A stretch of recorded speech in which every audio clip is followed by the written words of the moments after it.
Il pensait qu'elle n'était qu'une ombre, une silhouette discrète glissant dans les couloirs, une fille sans éclat, sans voix, facile à ignorer.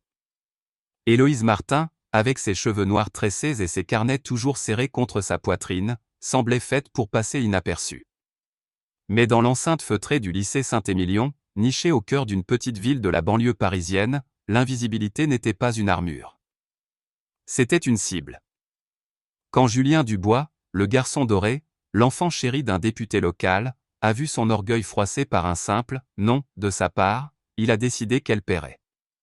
Pas avec des cris ou des poings, mais avec quelque chose de plus cruel, l'humiliation publique. Ce qu'il n'avait pas prévu, c'était qu'Héloïse, sous son silence, portait une flamme qu'aucun vent ne pouvait éteindre. Et lorsque, devant toute une foule moqueuse, il déchira son dessin le plus précieux, une esquisse de mains entrelacées, tracée avec l'âme de son père disparu, elle ne plia pas.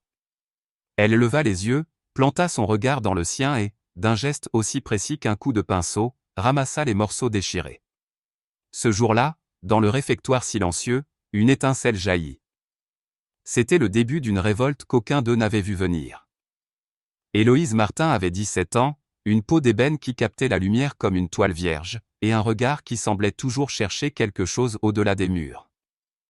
Elle vivait dans un appartement modeste à Clichy, avec sa mère, Camille, une cuisinière dans un bistrot du quartier, et son petit frère, Léo, un garçon de 11 ans qui collectionnait les figurines de super-héros. Leur maison sentait souvent le thym et le beurre fondu, les parfums des plats que Camille ramenait après ses longues journées. Le père d'Héloïse, Antoine, un ancien judoka ayant enseigné l'art du combat avec la discipline d'un moine, était mort quand elle avait 9 ans. Un accident de voiture, brutal, absurde, qui avait laissé derrière lui un vide, un drapeau plié et une boîte en bois contenant ses médailles, ses carnets de notes et un mantra qu'il répétait souvent.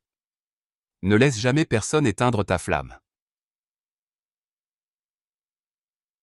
Héloïse gardait cette boîte sous son lit, comme un talisman qu'elle n'osait ouvrir que dans ses moments les plus sombres. Au lycée, elle se fondait dans le décor, toujours à l'heure, toujours préparée, toujours discrète. Elle ne parlait pas beaucoup, mais lorsqu'elle le faisait, ses mots avaient la précision d'une esquisse au fusain, chaque trait chargé de sens. Saint-Émilion était un lycée où l'apparence comptait plus que l'essence. Les couloirs, ornés de vitrines remplies de trophées, vibrèrent d'une hiérarchie implicite. Julien Dubois en était le roi incontesté. Grand, blond, avec un sourire qui semblait sculpter l'air autour de lui, il était le capitaine de l'équipe de rugby, le fils du député local, et un charmeur dont les mots ouvraient toutes les portes. Être l'ami de Julien, c'était comme recevoir une médaille, le défier, c'était s'exiler. À ses côtés, Antoine, son acolyte fidèle, un garçon aux épaules larges et au rire facile, et Rémi, plus discret mais toujours prêt à suivre, formaient une cour loyale. Clara, une fille aux cheveux roux et au regard acéré, complétait le groupe, son admiration pour Julien teintée d'une jalousie qu'elle ne cachait pas toujours. Ensemble, ils régnaient sur Saint-Émilion comme une monarchie adolescente, décidant qui brillait et qui sombrait dans l'oubli. Tout a commencé dans la bibliothèque, un après-midi où l'air sentait l'encre et le papier jauni. Héloïse était à sa place habituelle, près de la fenêtre, un carnet ouvert devant elle, son crayon traçant des courbes délicates, des mains, toujours des mains, celles de son père, celles de sa mère, les siennes, ouvertes, fermées, en mouvement. Elle ne remarqua pas tout de suite les ombres qui s'approchaient, mais l'atmosphère changea, comme avant d'un orage. Julien s'appuya sur la table, son sourire trop parfait, ses yeux trop confiants.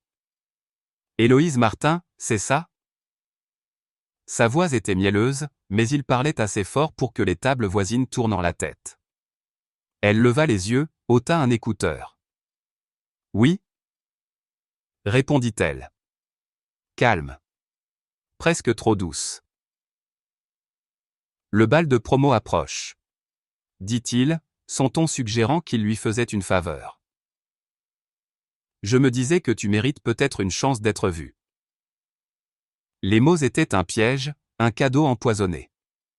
Les murmures s'élevèrent autour d'eux, des rires étouffés, des regards curieux. Héloïse posa son crayon, se redressa. « Je ne pense pas avoir besoin d'être vue, » dit-elle, sa voix claire mais sans défi. Julien rit, comme si elle venait de faire une blague charmante. « Allez, ne complique pas les choses. Viens avec moi au bal. Elle le fixa, longtemps, trop longtemps pour son confort. Puis, avec la précision d'un coup de pinceau, elle répondit, merci, mais non. Le silence qui suivit n'était pas total, mais il était tranchant. Antoine écarquilla les yeux.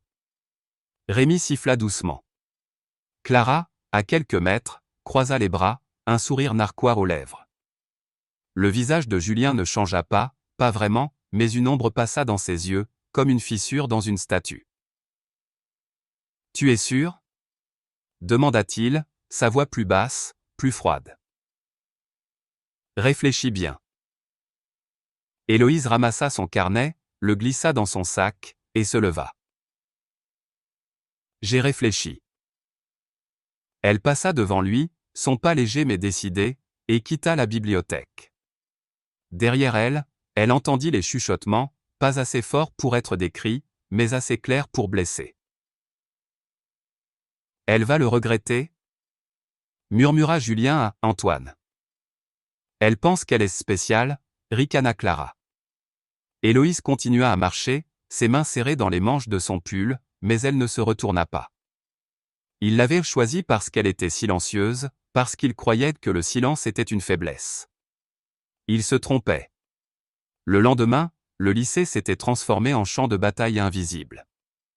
Les couloirs bourdonnaient d'une énergie cruelle, faite de regards en coin et de rires étouffés. Une page Instagram anonyme, Confession de Saint-Émilion, avait publié une caricature d'Héloïse, un dessin grossier, son visage déformé, des cornes rouges sur la tête, et une légende en lettres criardes. Héloïse Martin ne sort qu'avec des princes de l'ENA, désolé Julien, tu n'es pas assez chic pour elle.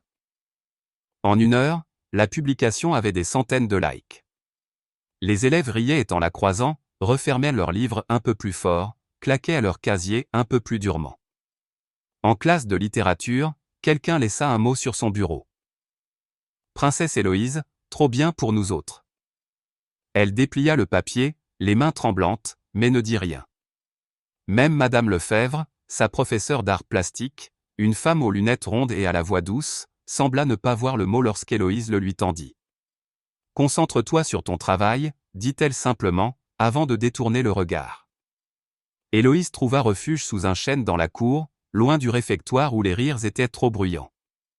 Elle s'assit, ses écouteurs vissés aux oreilles, et respira profondément, comme son père le lui avait appris avant un combat. Inspire, centre-toi, bouge. Mais ce n'était pas un combat qu'elle pouvait gagner avec des poings. Sophie, sa meilleure amie, la trouva là, portant 2 plateaux repas, l'un intact, l'autre à moitié grignoté. Sophie était petite, avec des cheveux châtains coupés courts et un sourire timide mais sincère. « Tu vas bien ?» demanda-t-elle, s'asseyant à côté d'elle. Héloïse haussa les épaules. Sophie lui tendit le plateau intact. « Mange. Tu en auras besoin. » Elles restèrent silencieuses un moment, le vent jouant dans les feuilles au-dessus d'elles. Puis Sophie murmura. « Julien a déjà fait ça, tu sais. L'année dernière, une fille, Camille, a dit non. Elle a fini par partir. » Héloïse tourna la tête lentement. « Partir ?» Sophie hocha la tête. Elle a changé de lycée. Personne n'a cru son histoire. Julien est intouchable, Héloïse. Il ne demande pas, il choisit. Et quand on lui dit non, il ne le prend pas comme un refus. Il le prend comme une guerre. Cette nuit-là, Héloïse rentra chez elle, le cœur lourd. Sa mère était encore au bistrot, Léo jouait à des jeux vidéo dans sa chambre, inconscient du chaos qui grondait dans la vie de sa sœur. Héloïse s'assit sur son lit, ouvrit son ordinateur portable et tenta de se concentrer sur son dossier pour une bourse d'art, un essai intitulé « Lignes et ombres », où elle parlait de grandir noire, discrète et créative dans une ville qui ne voyait qu'une partie d'elle à la fois. Mais lorsqu'elle ouvrit le fichier, ce n'était plus son texte. Quelqu'un avait remplacé ces mots par des phrases cruelles, mesquines, qui la faisaient te passer pour arrogante, superficielle. L'historique des modifications avait été effacé. Ses doigts s'immobilisèrent au-dessus du clavier, puis un nouvel email apparut. Pas d'objet, pas d'expéditeur, juste une ligne. 16 heures, gymnase, viens seul ou tout disparaît. Son souffle se bloqua. Elle referma l'ordinateur, recula comme s'il était empoisonné. Elle s'assit par terre, les genoux contre la poitrine, et tenta de ne pas trembler. Ce n'était plus une question de balle. C'était une menace. Le lendemain, son nom n'était plus seulement une plaisanterie, mais une arme. Quelqu'un avait écrit Reine du néant sur son casier en marqueur effaçable, accompagné d'une trace de rouge à lèvres. Antoine la bouscula dans le couloir, Rémi ricana quand elle fit tomber ses livres, et Clara la fixa trop longtemps avant de détourner les yeux. En cours d'art plastique, son carnet de croquis préféré avait disparu. Héloïse comprit alors que le jeu avait commencé, et si elle ne jouait pas, elle avait déjà perdu. Mais ce soir-là, seule dans sa chambre, elle ouvrit la boîte en bois de son père. À l'intérieur, sous les médailles et les dog tags, elle trouva une note manuscrite. Ils peuvent te prendre ton confort, ils peuvent te prendre ta paix, mais ne les laisse jamais prendre ta flamme. Ses mains cessèrent de trembler. Elle se leva, alla devant son miroir, attacha ses tresses une à une, serrées, nettes, déterminées. Je ne disparaîtrai pas, murmura-t-elle. Puis elle ouvrit un nouveau carnet et écrivit en gros, au fusain. 16 heures, gymnase, j'y serai. Elle entoura les mots, les noircit jusqu'à ce qu'ils transpercent la page. Une tempête se préparait dans sa poitrine, non pas de peur, mais de résolution. Héloïse Martin n'était plus une ombre. Elle était prête à allumer la lumière. Le gymnase de Saint-Émilion sentait la poussière, le vernis usé et la sueur figée dans le bois. Héloïse Martin se tenait devant les portes doubles, son carnet serré contre sa poitrine comme un bouclier, ses tresses soigneusement attachés, son regard fixé sur l'horizon invisible. Elle avait reçu l'email anonyme la veille. 16 heures, gymnase, viens seul ou tout disparaît. Les mots y résonnaient encore dans sa tête, comme un tambour de guerre. Elle aurait pu ignorer l'appel, se cacher, attendre que l'orage passe. Mais Héloïse n'était plus celle qui se taisait. Elle avait écrit sa réponse dans son carnet, en traits de fusain épais et rageur. J'y serai. Et maintenant, elle était là, immobile, respirant lentement comme son père le lui avait appris avant un combat de judo. Inspire, centre-toi, bouge. Ses doigts effleurèrent le bord du carnet, où une esquisse inachevée, des mains brisées mais tendues vers la lumière, semblait murmurer son propre courage. Elle poussa les portes. Le grincement résonna comme une sentence, et elle entra, prête à affronter ce qui l'attendait, non pas avec peur, mais avec une flamme qu'elle sentait grandir dans sa poitrine. À l'intérieur, l'obscurité était presque palpable, percée seulement par la lueur orangée des néons fatigués. Le gymnase était vide, ou du moins, il le semblait au premier regard. Puis, au centre du terrain, des ombres bougèrent. Julien Dubois se tenait là, flanqué d'Antoine et Rémi, comme des soldats d'une cour autoproclamée. Clara, les bras croisés, observait depuis le bord, son sourire acéré comme une lame. Derrière eux, Léa, une nouvelle élève arrivée il y a à peine un mois, tenait un téléphone, son expression neutre, presque mécanique, comme si elle filmait un documentaire plutôt qu'une embuscade. Héloïse s'arrêta à 10 pas d'eux, ses yeux balayant le sol. Ses dessins, ceux qu'elle avait passé des heures à peaufiner pour son dossier de bourse, étaient éparpillés comme des débris après une tempête, toiles lacérées, aquarelles écrasées, esquisses déchirées en lambeaux. Son ordinateur portable trônait au centre, son voyant clignotant comme un cœur à l'agonie. Julien fit un pas en avant, son sourire aussi lisse qu'un masque. Pile à l'heure, dit-il, sa voix suintant d'une fausse courtoisie. Je commençais à penser que tu te défilerais. Héloïse ne répondit pas. Elle planta ses yeux dans les siens, son silence plus tranchant que n'importe quel mot. Pourquoi ? Demanda-t-elle enfin, sa voix basse, précise, comme une flèche. Julien inclina la tête, comme si la question l'amusait. Parce que tu as oublié ta place, répondit-il, son ton dégoulinant de mépris. Antoine ricana, Rémi serra les poings, et Clara murmura quelque chose à l'oreille de Léa, qui ajusta son téléphone pour mieux cadrer la scène. Julien s'approcha encore, son haleine chargée d'un parfum trop fort, masquant quelque chose d'aigre, de la peur, peut-être, ou de la colère pourrissante. Je t'ai donné une chance, continua-t-il. Tu m'as humilié devant tout le lycée. Alors maintenant, tu vas réparer ça.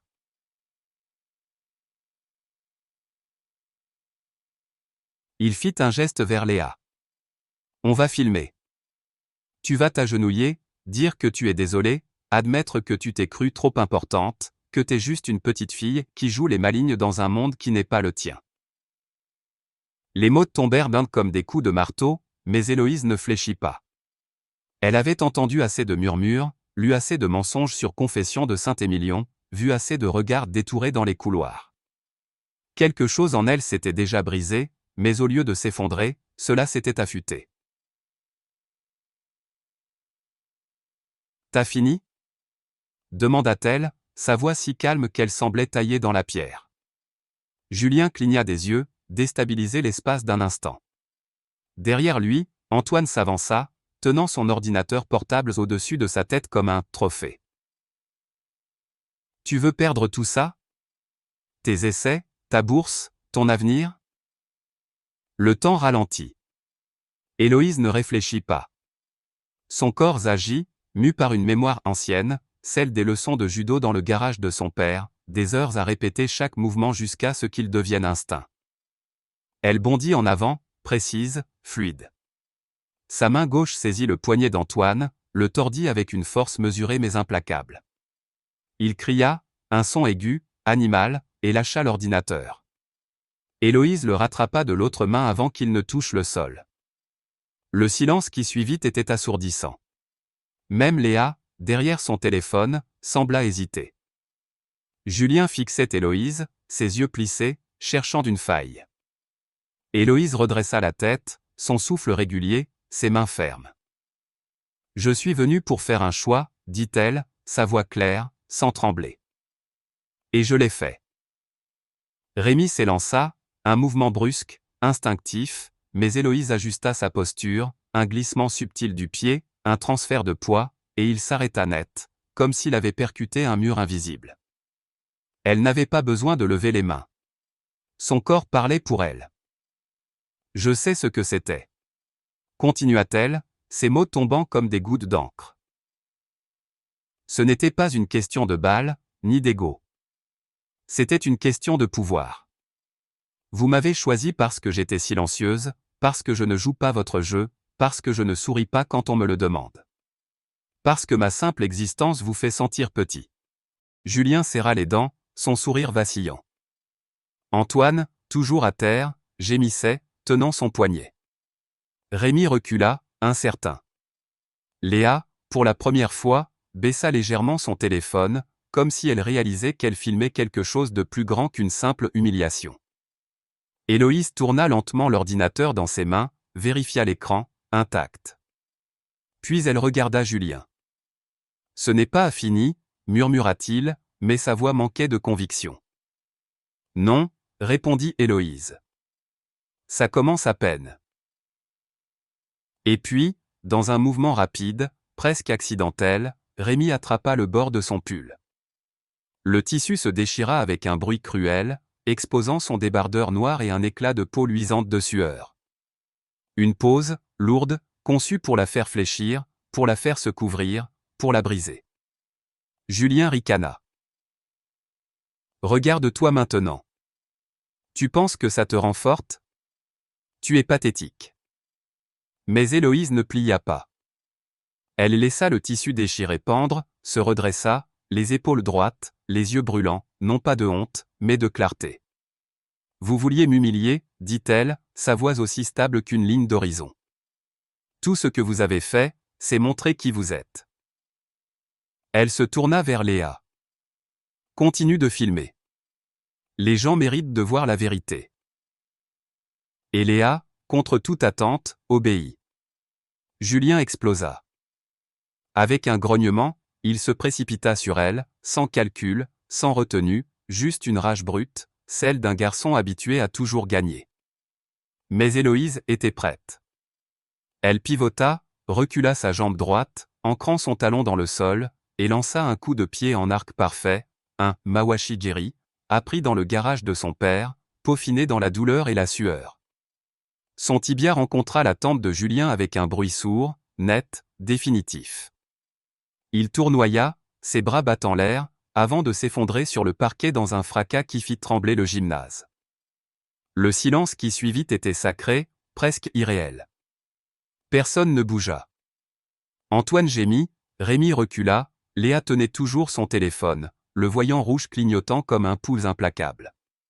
Héloïse abaissa sa jambe, se redressa, son cœur battant non pas de peur, mais d'une libération ancienne, presque ancestrale. Elle se tourna vers Léa. « Enregistre tout, dit-elle, sa voix ferme. Au châssis. Chaque seconde. Ne détourne pas les yeux. » Julien était à terre, inconscient mais vivant, son aura d'invincibilité brisée comme une vitre. Héloïse n'était plus la fille de la bibliothèque. Elle était celle qui avait dit non, celle qui refusait de disparaître, celle qui se battait. Les portes s'ouvrirent soudain, un vacarme de palourdes brisant le silence.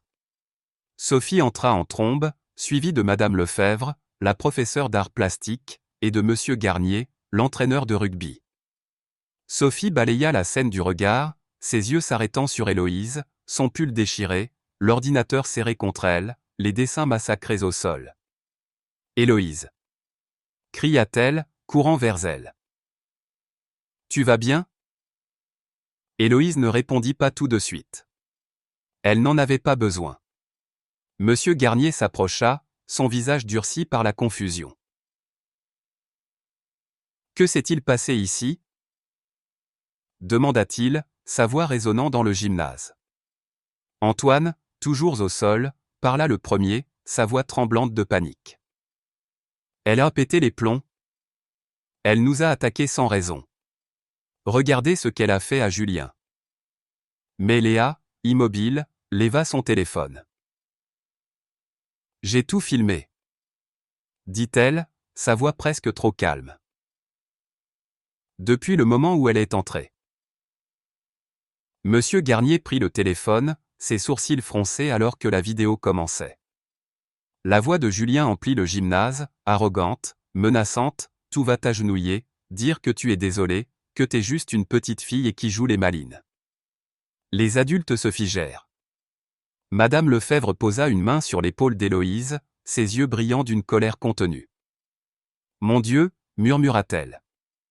La vidéo continua, montrant les dessins déchirés, les menaces, le pull arraché, et puis le coup de pied, précis, contrôlé, juste. Quand l'écran s'éteignit, un silence plus profond encore enveloppa la pièce. Monsieur Garnier regarda Héloïse, puis Julien, toujours inconscient. On va avoir besoin de déclarations, dit-il enfin, sa voix rauque. Sophie serra la main d'Héloïse. Tu n'es pas seule, murmura-t-elle. Et pour la première fois ce jour-là, Héloïse sentit ses épaules s'abaisser, pas de défaite, mais de soulagement. Mais l'histoire ne s'arrêta pas là. Ce soir-là, dans sa chambre, Héloïse ouvrit son ordinateur, les doigts encore tremblants. Elle chercha des traces des autres filles mentionnées par Sophie, Camille, qui avait quitté le lycée, et d'autres noms murmurés dans les couloirs.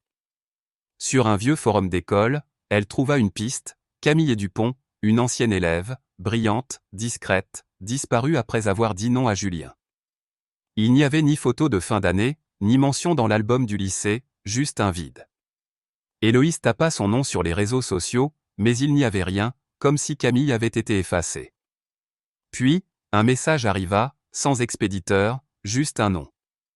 Camille. Le texte était bref, brutal. Je sais ce que tu traverses. Ça a commencé pareil pour moi. Les sourires, l'invitation au bal, les rumeurs, le silence, puis les menaces. J'ai changé d'école, mais la vérité m'a suivi. Rester silencieuse ne m'a pas protégée.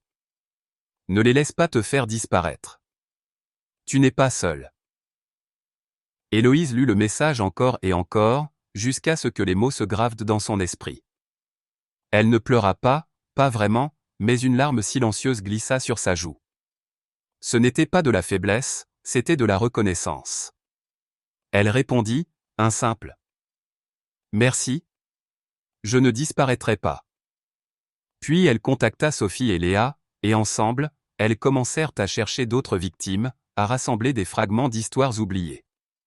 Dans une maison abandonnée près de l'école, elles organisèrent une exposition secrète. Héloïse apporta ses toiles brisées, Léa des photos floues de moments volés, Sophie des poèmes griffonnés sur des serviettes en papier. D'autres élèves vinrent, des ombres attirées par la lumière vacillante de leur courage. Ils peignirent, écrivirent, parlèrent, et pour la première fois, Héloïse sentit qu'elle n'était pas seule. La flamme qu'elle portait, celle que son père avait allumée, n'était plus sous la cendre. Elle brûlait, vive, indomptable, prête à éclairer l'obscurité. La vidéo s'était répandue comme une traînée de poudre, un feu que personne n'avait prévu. Dans les couloirs du lycée Saint-Émilion, sur les écrans des smartphones, dans les salons où les téléviseurs diffusaient les nouvelles et locales, Héloïse Martin était partout. Son visage, encadré par les lambeaux de son pull déchiré, apparaissait sous des titres sensationnels. Héroïne ou agresseur? Une lycéenne défile intouchable. La scène du gymnase, les dessins piétinés, les menaces de Julien Dubois, son coup de pied précis et fulgurant, tournaient en boucle, partagés, commentés, disséqués. Pour certains, Héloïse était une guerrière, une flamme qui avait osé brûler l'ordre établi. Pour d'autres, elle était une menace, une fille instable qui avait frappé trop fort. Mais pour Héloïse, debout dans sa chambre, les rideaux tirés, la lumière de son ordinateur projetant des ombres sur les murs, elle n'était ni l'une ni l'autre. Elle était simplement fatiguée, fatiguée d'être vue, d'être jugée, d'être transformée en symbole par un monde qui ne lui avait jamais demandé ce qu'elle voulait. Pourtant, dans cette fatigue, une vérité persistait, elle avait brisé le silence, et d'autres voix commençaient à s'élever. Ce n'était plus seulement son combat. C'était celui de toutes les filles qui, comme elle, avaient cru qu'elles devaient se taire. La tempête médiatique éclata le lendemain. Les chaînes locales, avides d'audience, transformèrent l'incident en drame shakespearien. Une présentatrice au sourire crispé parla d'un malentendu tragique, tandis qu'un journal conservateur titra « Quand la colère se déguise en courage ». Ils publièrent une image figée d'Héloïse, son pied en l'air, son visage tendu par l'effort, arraché à son contexte, comme si elle n'avait été que rage et non survie. Ils ne montrèrent jamais les toiles déchirées, les mots cruels de Julien, le tissu arraché de son pull. Héloïse cessa de regarder les nouvelles. Elle éteignit son téléphone, ignora les notifications qui s'accumulaient, comme des cailloux dans une poche. Mais le monde ne la laissa pas en paix. Les invitations affluaient. Des interviews, des conférences sur l'empowerment féminin, des vigiles communautaires. Chaque email la qualifiait de « courageuse », chaque organisateur voyait en elle une icône. Mais Héloïse ne se sentait pas courageuse. Elle se sentait fissurée, comme une toile trop tendue, prête à se déchirer. Sophie vint de la voir un soir, portant 2 cafés à emporter et une pile de prospectus froissés. Elle ne frappa pas, elle avait une clé, un privilège né de leur amitié silencieuse. Héloïse était assise sur son lit, toujours dans le même pull gris, ses tresses défaites, son carnet fermé. La pièce sentait le renfermer, le doute, l'épuisement. Sophie posa les prospectus sur le bureau. Une exposition communautaire, samedi, dit-elle. Ils te donnent un mur entier. Héloïse ne répondit pas, ses yeux fixés sur un point invisible.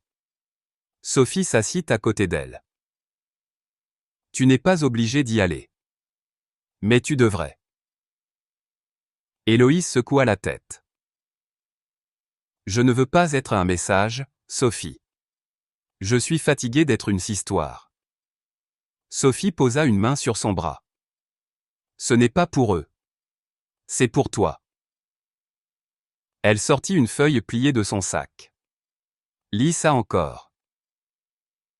C'était l'email de Camille, l'ancienne élève qui avait fui Saint-Émilion. Tu n'as pas à être le visage de quoi que ce soit. Être toi, c'est assez. Ta vérité n'a pas besoin d'être performée pour être valide. Elle doit juste être vécue. Héloïse replia la feuille, la gorge serrée. Je ne veux pas être un symbole, murmura-t-elle. Sophie sourit doucement. Alors ne le sois pas. Sois Héloïse. Cette nuit-là, Héloïse ne dormit pas. Elle se leva, rouvrit son carnet, fixa la page blanche. Pendant des semaines, elle n'avait pas dessiné, comme si l'encre en elle s'était tarie. Mais maintenant, elle prit un fusain et écrivit, non pas des formes, mais des mots, des phrases comme des incisions. Je ne veux pas être brave. Je veux être entière. Je n'ai pas choisi d'être un symbole, mais je choisirai comment cette histoire se termine. Elle arracha la page, la punaisa au mur, et commença à dessiner, pas avec soin, pas avec beauté, mais avec vérité. Des lignes brisées, des ombres qui se transformaient en lumière, des mains qui se tendaient malgré leurs blessures. À l'aube, ses doigts étaient noirs de fusain, et son cœur, pour la première fois depuis des semaines, battait sans trembler. Le tribunal était un lieu austère, tout en bois verni et lumière froide, où la justice semblait plus une idée qu'une réalité. Héloïse était assise à côté de son avocate, Madame Leroux, une femme noire aux épaules droites et au regard qui ne sciait jamais. En face, Julien Dubois, vêtu d'un costume bleu marine, les cheveux impeccablement coupés, jouait le rôle du garçon repenti. Son père, Monsieur Dubois, le député, était assis derrière lui, son visage un masque de contrôle, ses mains serrées comme s'il retenait une tempête. La salle était pleine, des journalistes, des blogueurs, des élèves, des parents, et même Madame Lefebvre, qui prenait des notes dans un petit carnet. La tension était palpable, un fil près à se rompre. L'avocat de Julien, un homme aux cheveux argentés et à la voix mielleuse, se leva le premier. Nous ne sommes pas ici pour détruire des réputations. Commença-t-il, son ton calculé, presque paternel. Mon client est un jeune homme exemplaire, un leader, sans antécédent.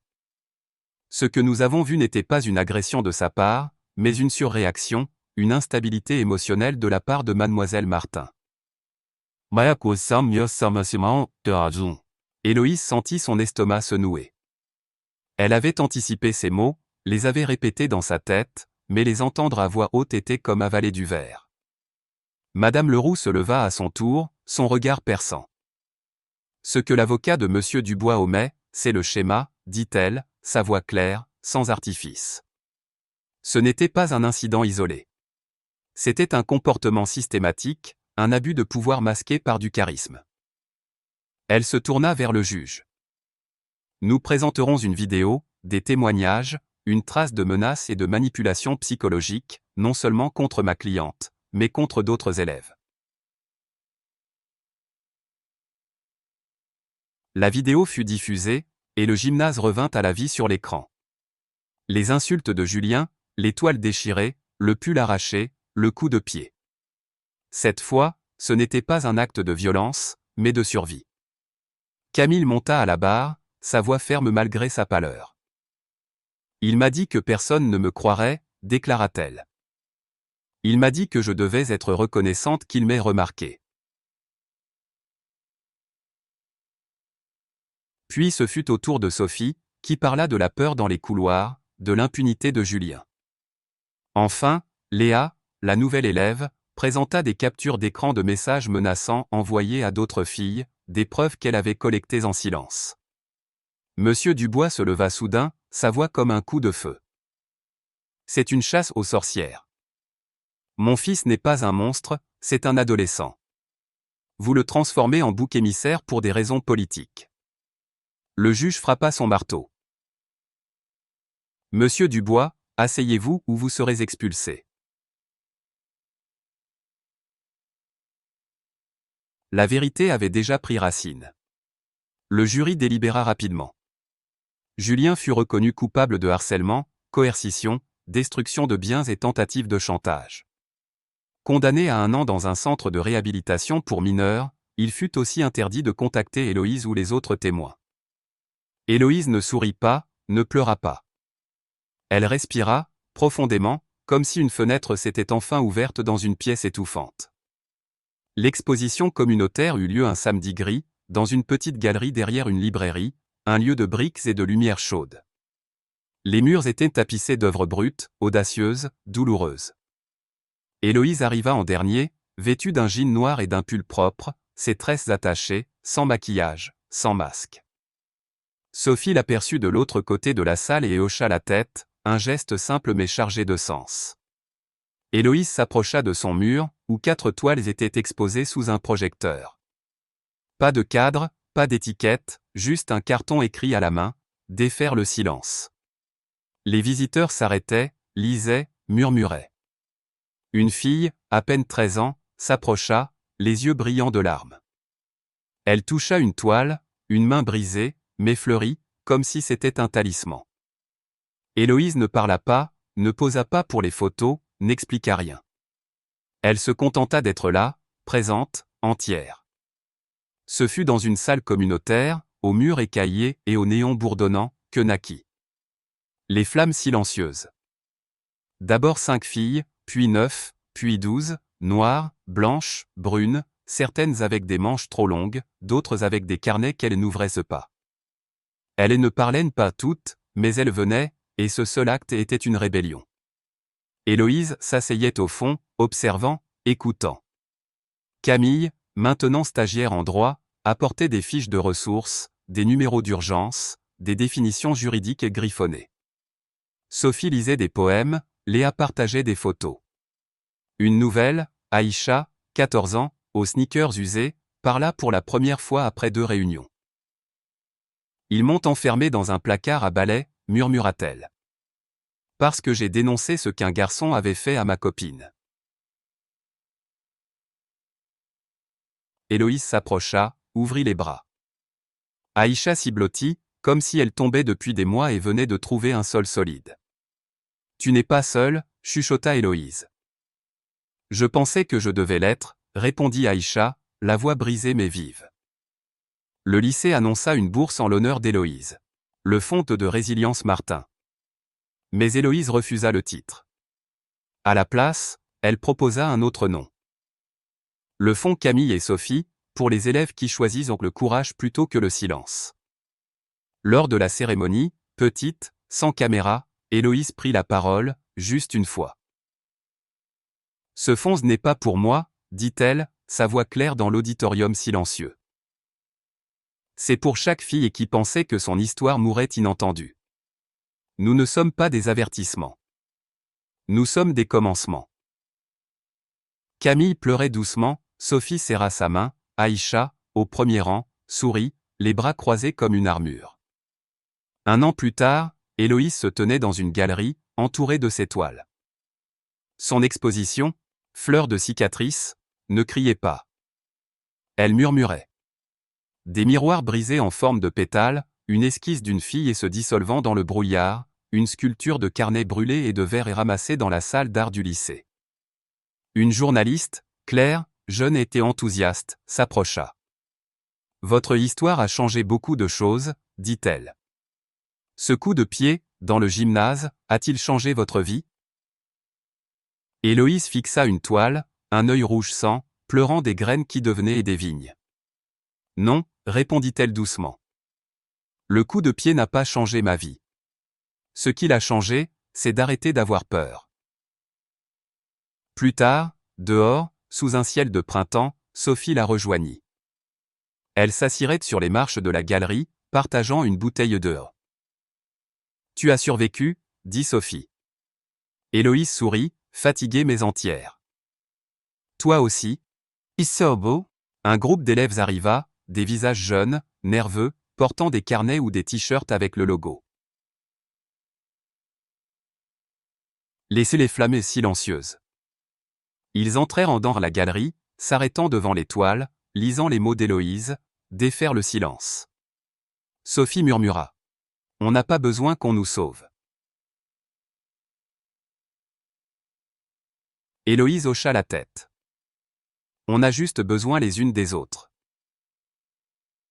La nuit s'installa, douce, pleine de pas, de souffle, de voix qui ne criaient pas, mais chantaient, un chant que seule celle qui avait été silencée pouvait entendre. Ce n'était pas à propos du coup de pied. Ça ne l'avait jamais été. C'était à propos de tout ce qui venait après, de tout ce qui fleurissait encore, même là où le sang avait coulé. L'histoire d'Héloïse Martin, telle que racontée dans Une fille silencieuse contre l'ombre, est bien plus qu'un simple récit d'adolescence ou un drame lycéen. C'est une parabole sur la résilience, le courage est la puissance de la voix face à l'oppression. En France, où la culture valorise l'éloquence et l'expression individuelle, mais où les hiérarchies sociales et les attentes implicites peuvent étouffer les plus discrets, l'histoire d'Héloïse résonne profondément. Elle nous invite à réfléchir à nos propres silences, à nos luttes internes, et à la manière dont nous pouvons transformer nos blessures en force, tout comme Héloïse l'a fait en refusant de se plier à l'intimidation. Ce qui frappe d'abord dans ce récit, c'est la solitude initiale d'Héloïse. Dans une société française où l'appartenance à un groupe, qu'il s'agisse d'une classe sociale, d'un cercle d'amis ou d'une communauté, est souvent vue comme une source de sécurité, Héloïse incarne l'outsider. Elle est la fille discrète, celle qui dessine dans l'ombre, celle qui ne cherche pas la lumière mais qui, par son refus de se soumettre, devient un phare pour d'autres. Cette solitude, loin d'être une faiblesse, devient sa force. Elle nous enseigne une première leçon. Le silence n'est pas synonyme d'impuissance. Comme Héloïse, nous pouvons choisir quand et comment briser ce silence, non pas pour plaire ou pour performer, mais pour affirmer notre vérité. La culture française, marquée par une tradition de débat et de défense des idées, célèbre souvent les héros bruyants, ceux qui s'expriment avec panache. Pourtant, Héloïse nous rappelle que le courage peut être discret, presque invisible, jusqu'au moment où il explose, comme son coup de pied dans le gymnase, un geste précis, appris dans l'ombre, mais chargé d'une puissance libératrice. Cette scène, où elle défend non seulement sa dignité mais aussi son art, nous pousse à réfléchir à nos propres moments de défi. Combien de fois avons-nous laissé passer une injustice, par peur ou par habitude? Héloïse nous apprend qu'il n'est jamais trop tard pour se lever, même si le geste semble petit. Dans une société où l'on valorise la retenue et la politesse, elle nous montre que dire « non » peut être un acte révolutionnaire. Un autre aspect marquant est la solidarité qui naît dans l'histoire, incarnée par les flammes silencieuses. En France, où les mouvements collectifs, des grèves aux manifestations, ont une longue histoire, l'idée d'une communauté née de la douleur partagée est puissante. Héloïse ne gagne pas seule, elle est soutenue par Sophie, Camille, Léa, Aïcha, et d'autres qui, comme elle, ont été réduites au silence. Cette solidarité nous rappelle que nos combats personnels ne sont jamais isolés. Dans nos vies, que ce soit au travail, à l'école ou dans nos cercles sociaux, nous pouvons chercher ou offrir ce soutien. La leçon est claire, nous sommes plus forts ensemble, et écouter les autres, même ceux qui parlent à voix basse, peut changer une vie. L'histoire met également en lumière la complexité de la justice. Dans un pays où le système judiciaire est respecté mais parfois critiqué pour sa lenteur ou son biais, le procès d'Héloïse montre que la vérité, bien que difficile à établir, finit par triompher lorsqu'elle est soutenue par des preuves et des voix unies. Cela nous encourage à documenter nos luttes, à ne pas laisser les injustices dans l'ombre, et à chercher des alliés, comme Léa avec sa vidéo, ou Madame Leroux avec son plaidoyer. Appliqué à la vie quotidienne, cela signifie que nous devons être vigilants, garder des traces, et ne pas hésiter à demander justice, même si le chemin est ardu. Enfin, l'exposition. Fleur de cicatrice d'Héloïse est une métaphore puissante. En France, l'art est une langue universelle, un moyen d'exprimer ce que les mots ne peuvent pas toujours dire. Héloïse transforme sa douleur en création, ses cicatrices en fleurs. Cela nous enseigne que nos blessures, qu'elles soient visibles ou non, peuvent devenir des sources de beauté et de force. Dans nos vies, nous pouvons appliquer cette leçon en trouvant des moyens d'exprimer nos luttes, par l'écriture, la musique, la conversation, plutôt que de les enfouir. C'est un rappel que guérir n'est pas oublier, mais transformer. Si l'histoire d'Héloïse vous a touché, si elle a éveillé en vous une étincelle ou un écho, alors agissez. Cliquez sur j'aime pour montrer votre soutien, partagez cette vidéo pour que d'autres puissent entendre cette histoire, abonnez-vous à notre chaîne pour ne pas manquer d'autres récits qui inspirent et réveillent les consciences. Et surtout, laissez un commentaire. Dites-nous ce que cette histoire signifie pour vous, partagez votre propre expérience, ou envoyez un message à quelqu'un qui a besoin d'entendre qu'il n'est pas seul. Parce que, comme Héloïse l'a appris, les voix les plus discrètes peuvent déclencher les changements les plus profonds. Soyez cette voix. Parlez. Soyez entendus.